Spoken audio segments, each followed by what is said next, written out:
অবৈধ। কলকাতা হাইকোর্টের division bench স্পষ্ট করে জানিয়ে দিয়েছে, স্কুলে 25,753 জনের চাকরি বাতিল হলো। শুধু তাই নয়, 4 সপ্তাহের মধ্যে তাদের বেতন ফেরত দিতে হবে। 6 সপ্তাহের মধ্যে তার ডিআইরা তারা কনফার্ম করবেন। একই সঙ্গে কিন্তু এসএসসি কে নতুন করে নিয়োগ প্রক্রিয়া শুরুর নির্দেশও দিয়েছে কলকাতা হাইকোর্ট।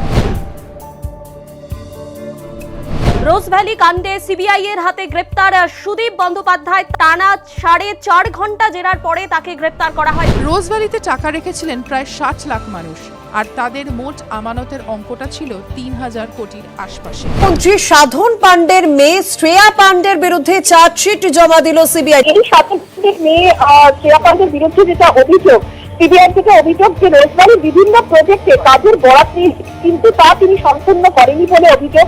সুদীপ ব্যানার্জি আর শ্রেয়া পান্ডের একটা জায়গায় মিল আছে, দুজনই রোজভ্যালি কেলেঙ্কারিতে যুক্ত।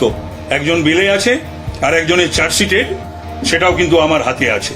আমি সিবিআই কে এবং ইডি কে চিঠি লিখব যে কেন ওপেন হবে না এই রোজভ্যালি কেস, কেন এদের জিজ্ঞাসাবাদ করা হবে না।